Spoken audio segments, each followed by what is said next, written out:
This lecture is for, of course, anyone on my LinkedIn feed, but in particular, it's for students in my class who should have just completed the root beer game simulation.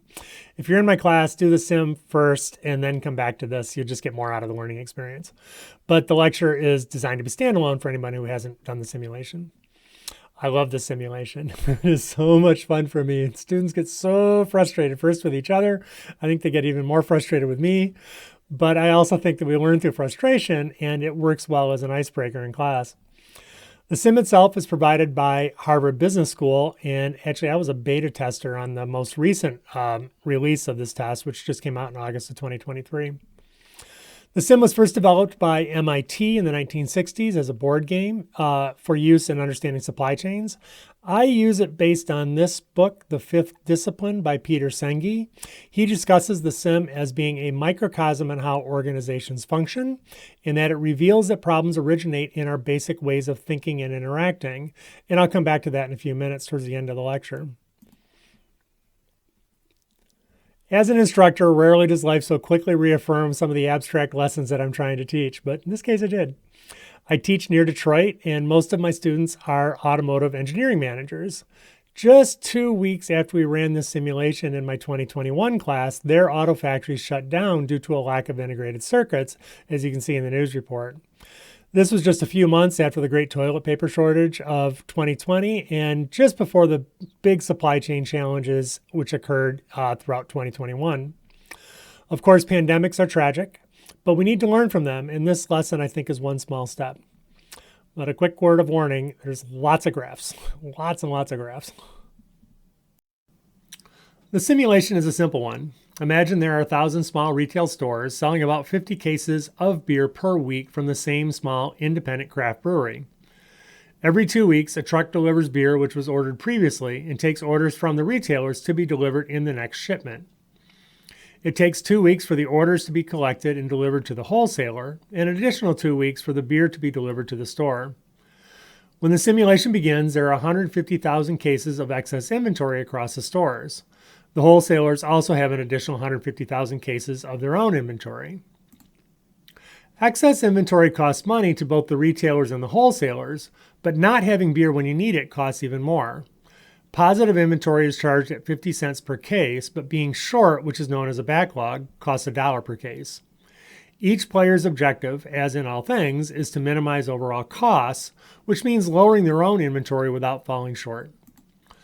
This is a 4-tier distribution system, including distributors in the factory, who have the same cost structures as the retailers and wholesalers, and begin with the same 150,000 cases each of inventory.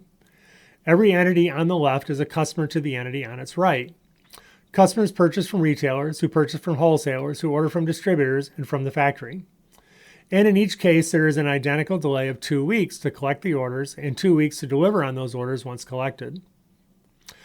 That sort of delay may not seem realistic in the modern world where Amazon and Uber Eats can offer same-day or even same-hour deliveries, but there are other delays in real life, and I'll discuss those at the end. Each player sees a dashboard like either of the two at left, in this case showing the first 2 weeks of the simulation.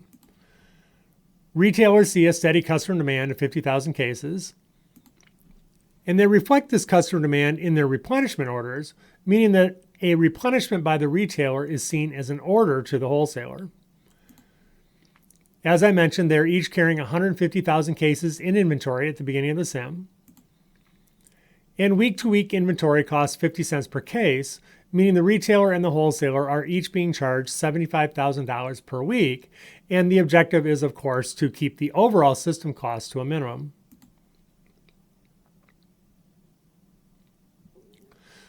This then carries through to the distributor and then to the factory.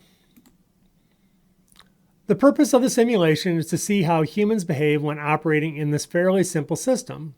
In the next few slides, I'll be showing data from one of the student teams who took my course, but of the past half dozen teams, this team falls about in the middle.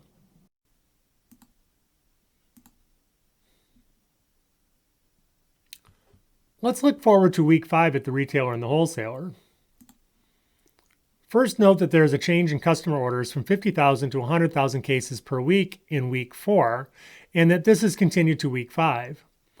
For reasons that are not entirely clear, although I think there was a fat finger mistake, the retailer increased their replenishment order to 300,000 cases in week 3. This was probably a mistake on their part, as they really should be looking to reduce inventory costs, but it turned out to be helpful, at least as far as the retailer was concerned. But also in week 3, the wholesaler reduced their replenishment order to 0, and this would make some sense if they were looking to reduce their inventory costs, which you can see were somewhat going up. By week 5, this very stable system is now moving in different directions. Customer demand has increased to 100,000 cases, and retailer inventory is dropping, which minimizes the retailer's costs. However, the retailer's replenishment order for 300,000 cases has caused wholesaler inventory to go negative, and the wholesaler is charged $1 for each back-ordered case. Wholesaler costs then are going up due to their own backlog, while retailer costs are dropping due to lower excess inventories, and the lowering of inventories is primarily coming from an increased customer demand. So what's going on at the distributor and the factory in week 5? As we saw, the wholesaler reduced their replenishment orders from 50,000 to 0 in weeks 3 and 4, but in week 5 increased their orders to 200,000 cases. From the distributor's perspective, the earlier decrease in demand led to an increase in inventory, so they reduced their own replenishment orders that they provided to the factory. And you can see that in the far right where the factory orders are going down. And despite the fluctuations seen in the 3 tiers to its left, so inventory is somewhat mixed and the weekly costs are increasing, factory inventory has remained constant at 50,000 cases.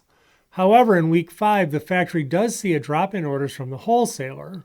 This will cause the factory to reduce their own production the following week. Now let's move forward to week 9. The retailer's inventory went negative in week 8, so they are now dealing with the increased cost of back orders. The wholesaler's inventory went negative in week 5, largely due to the retailer's order of 300,000 cases in week 3. That order was helpful to the retailer, but was harmful to the wholesaler. In fact, the 50 cents per case gained by the retailer was offset by a $1 per case loss by the wholesaler because the wholesaler was carrying a backlog. The distributor is just trying to figure out what's going on. They had stable inventory for the first 4 weeks, then inventory began to increase, so they lowered their replenishments from the factory. But this was followed by increased orders from the wholesaler to their left, which quickly ate away at that excess inventory. And by week 8, they were back ordered as well. But for the factory, everything was stable until week 6, when the distributor lowered their replenishment orders, and the factory reduced production to account for this. Realistically, workers were sent home early or told not to come in at all. Let's move ahead a month to week 13, and by now everyone is facing negative inventory. Each customer at each tier has ordered more than the supplier to their right can deliver. But note what is going on in terms of orders. In the top 4 graphs, I'm sure it would be a surprise to the wholesaler, the distributor, or the factory to learn that customer orders have stayed constant at 100,000 cases per week, even though downstream orders are now approaching 500,000 cases. And this graph shows cumulative orders since the beginning of the simulation. Customer orders began at 50,000 cases per week, shifted to 100,000 cases beginning in week 4, and have been a consistent 100,000 cases ever since. After 13 weeks, customers have ordered a little over 1 million cases of beer, as shown in the lower dotted line. The upper line is overall factory production, including the 600,000 cases which were in inventory at the beginning of the simulation. Recall that each of the 4 stations had 150,000 cases when we began. At week 13, the system still has 300,000 cases in physical inventory. But the factory doesn't really know customer demand. It only knows what the distributor has demanded. And the distributor only knows what the wholesaler has demanded, and on and on. So in week 13, the perceived backlog is over 1 million cases, even though 300,000 cases of physical inventory exists somewhere. If you asked each player if they are ahead or behind, the sum of their answers would say that they are behind by 1.1 million cases. Their overall perception is that the system behavior is much worse than it actually is. And note that the players are not incentivized to think about the holistic system. While the prescribed goal is to minimize overall cost, the system is set up such that they are only able to optimize their individual position. I'll leave it up to you to figure out where the 300,000 cases of beer actually are. There's enough information in the video so far that you can figure it out. So in week 13, the die is fully cast. Every position thinks that they are backlogged, and each position increases their replenishment orders simultaneously. As the instructor who set this up and who believes that my students learn best through their own frustration, it's now fun for me to just sit back and watch the damage.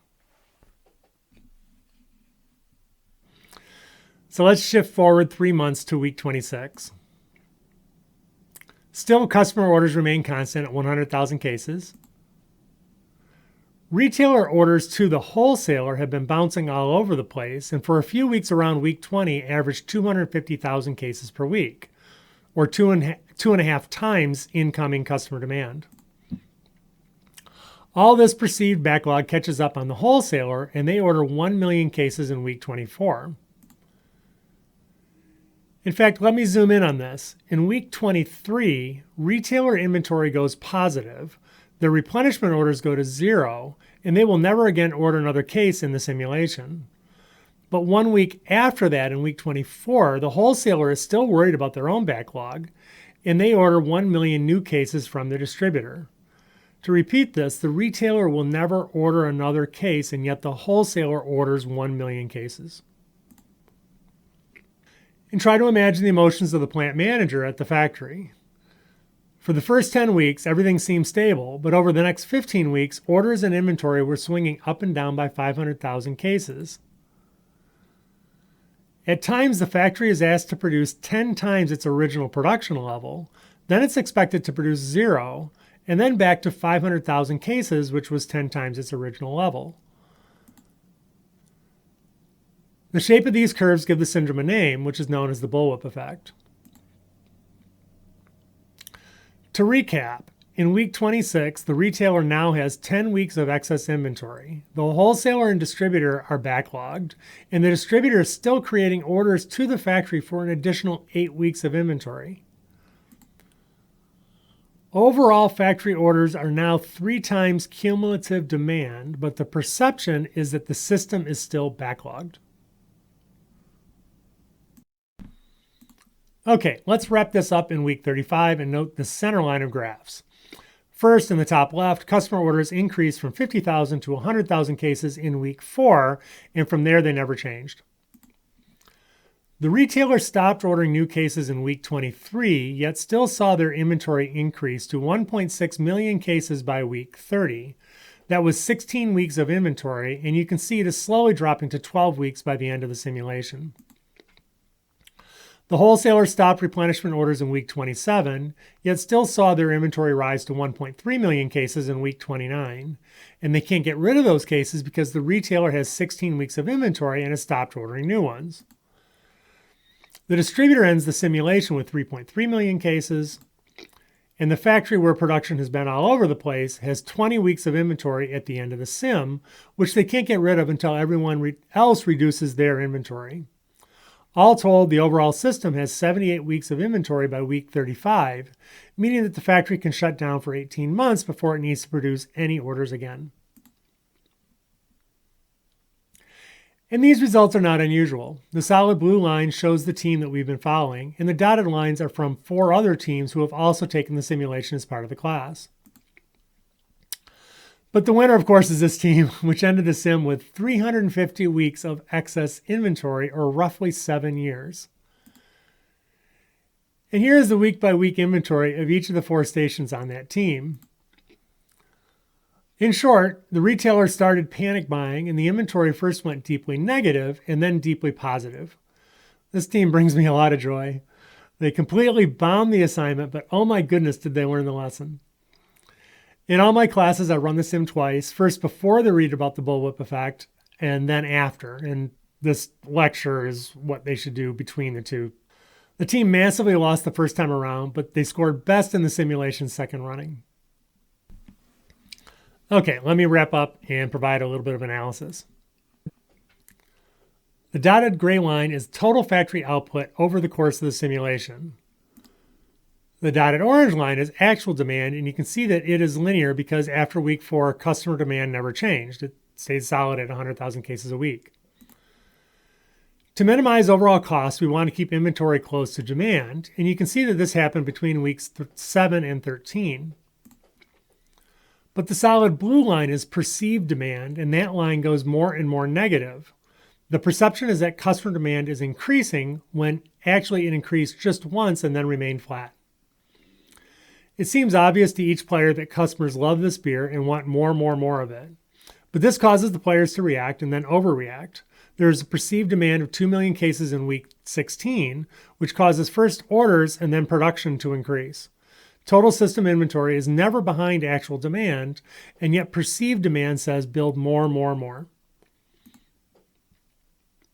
And let's look at the factory output curve divided by the actual demand curve, and we'll get a line that looks like this. It's just the dotted gray line divided by the dotted orange line. And then I'll shove it over here, and I'll bring up the inventories over sales graph put out by the U.S. Census Bureau for the first 10 years ending in September 2023. And think back to these news stories regarding supply chain challenges. And note that the stories took place right about here. Through 2020 and 2021, there was a strong concern about a worldwide recession as seen in 2008, and the U.S. government was literally sending checks to every household. It took a little time for people to begin spending that money, but sales suddenly increased in the first quarter of 2021. Physical inventories were low due to issues that I'll get to later, but notably, this is when the act of shipping goods was deeply strained. There weren't enough containers, ships couldn't get into ports, there were all sorts of supply chain problems at the very moment that U.S. consumer spending took off. Inventories as a percentage of sales dropped, and suddenly the store shelves were empty. If you recall from week 13, the perceived backlog, the blue line, was over 1 million cases negative, despite actual inventory being 300,000 cases positive. Did you figure out where it was? It was in the trucks and also in the calendar. Imagine if the distributor waits until their inventory reaches 0 and then orders 100,000 cases from the factory.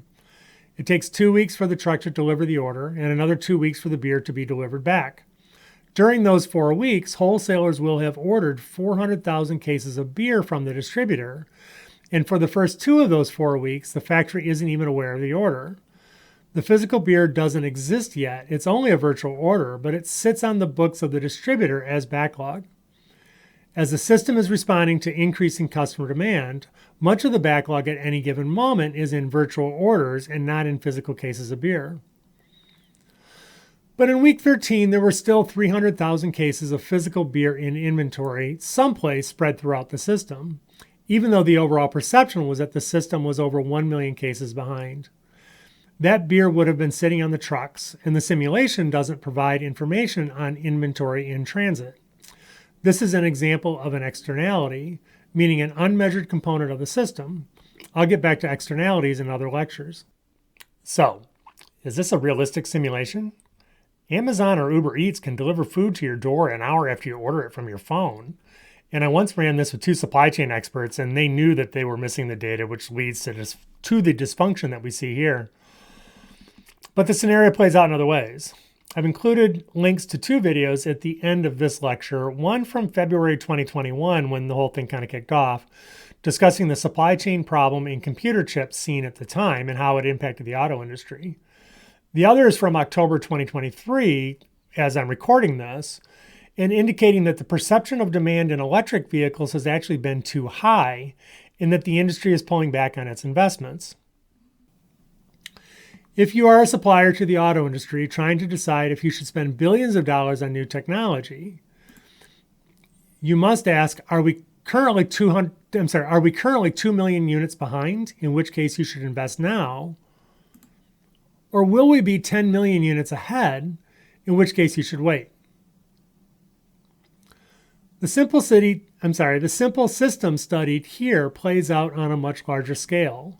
Should you order more cases of beer given that it will take at least 4 weeks until that beer arrives? Should you spend billions of dollars on a gigafactory battery plant knowing that there are currently an oversupply of EVs, and even if the market holds up as expected, it will be a decade until you can recoup your investment? These are difficult questions to answer. Peloton, which makes in-home exercise equipment, faced this question in 2020 and became the poster child for the impacts of the bullwhip effect. Just prior to COVID hitting, the stock price, and I'll use that as a rough indicator of perceived demand, was stable at around $27 per share.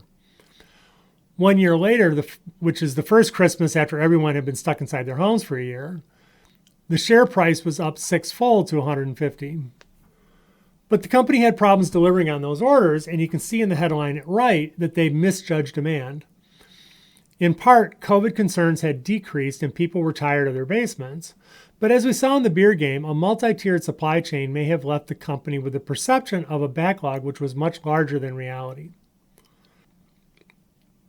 The company's decision in July of 2022 to divest itself of its own manufacturing seems counterintuitive with respect to the lessons of the beer game that we just learned. Peloton should want to decrease, rather than increase, friction between factory and customer. As I record this, the company had lost half its value after divesting itself from manufacturing the product that it sells, and its share price had fallen 80% since the months before the COVID-19 pandemic. Why is this relevant to a course in product life cycles? So much of our product development methods are based on the Henry Ford approach of decomposing work into small pieces and assuming that the pieces will form together such that the whole is equal to the sum of the parts. But the whole is often much less than its parts.